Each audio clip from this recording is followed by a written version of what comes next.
প্রতিদিন নতুন নতুন ও মজার মজার কার্টুন ভিডিও দেখতে আমাদের চ্যানেলটিকে সাবস্ক্রাইব করে রাখুন।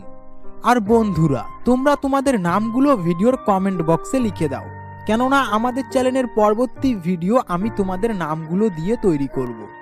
কুসুমপুর নামের একটা গ্রাম ছিল। সেই গ্রামে একজন রাজা তার রানীকে নিয়ে বসবাস করতেন। রাজা এবং রানী অনেক অত্যাচারী ছিলেন। তিনি সেই গ্রামের মানুষদের উপর অনেক বেশি করের বোঝা চাপিয়ে দিত। তারা যা চাষাবাদ করত তার বেশিরভাগই সেই রাজা এবং রানীকে কর হিসেবে দিয়ে আসতে হতো। তাই গ্রামের মানুষজন সবসময় চিন্তায় থাকতেন। সেই রাজা এবং রানী এত বেশি নিষ্ঠুর হলেও সেই রাজা ও রানীর একটা পুত্র সন্তান ছিল, রাজপুত্র কল্লোল। রাজপুত্র কল্লোল অনেক ভালো মনের ছেলে ছিল। সে তার বাবা মায়ের মতো নিষ্ঠুর কিংবা অহংকারী ছিল না। সে গ্রামের মানুষদেরকে ভালোবাসতো আর সব সময় ভালো কাজ করার চিন্তা করত। রাজা এবং রানী তাদের রাজপুত্রকে অনেক বোঝানোর চেষ্টা করে যেন রাজপুত্র কঠোর মনের হয়, নয়তো সে রাজ্য পরিচালনা করতে পারবে না। কিন্তু রাজপুত্র তার মা বাবার কোনো কথাই শোনে না। সে তার নিজের মনের কথাই শুনে চলত। এভাবেই দিন যাচ্ছিল। সেই গ্রামেই সতী নামের একটা মেয়ে ছিল, যে তার সৎ মায়ের সঙ্গে বাস করত। সৎ মা সতীর ওপর সবসময় অনেক বেশি অত্যাচার করত। ওকে দিয়ে বাড়ির সব কাজ করাতো, এমনকি দুবেলা ঠিক মতো খাবারও খেতে দিত না।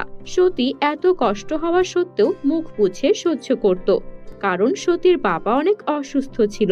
সতী যদি সৎ মায়ের থেকে চলে যেতে চায় তাহলে ওর অসুস্থ বাবাকে রেখেও চলে যেতে হবে।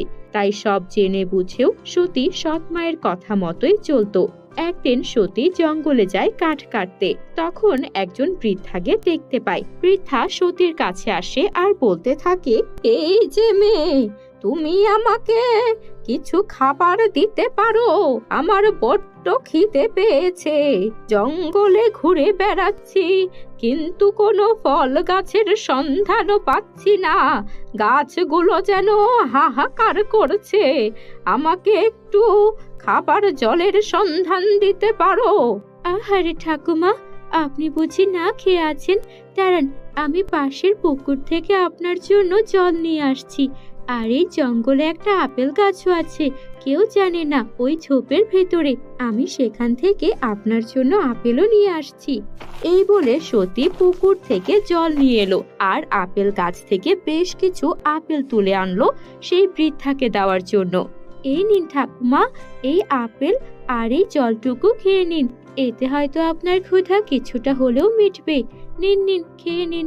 সেই বৃদ্ধা আপেল আর জল পাওয়ার সাথে সাথে একজন পরীতে রূপান্তরিত হলো আর বলতে শুরু করলো, আমি তো তোমাকে পরীক্ষা করছিলাম।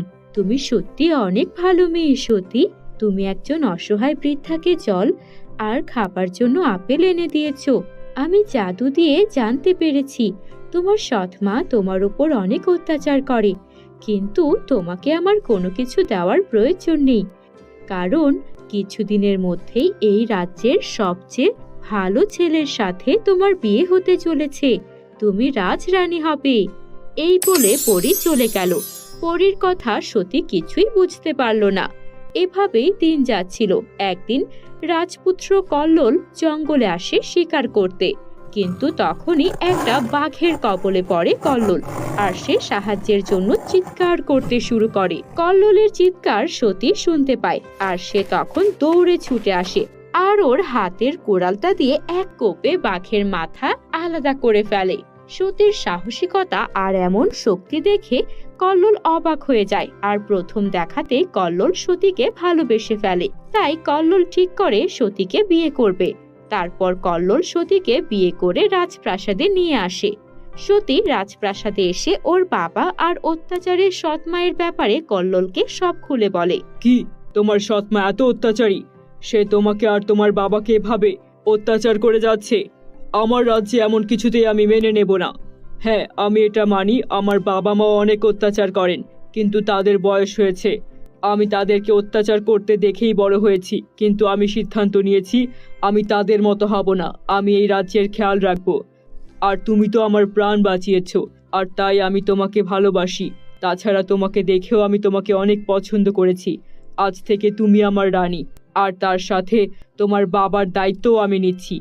তোমার সৎ মাকে আমি কারাগারে নিক্ষেপ করব। সে যদি তার ভুলটা বুঝতে পারে, তখনই তাকে কারাগার থেকে মুক্ত করা হবে। এভাবেই রাজপুত্রকে বিয়ে করে সতীর জীবন একদম পাল্টে গেল।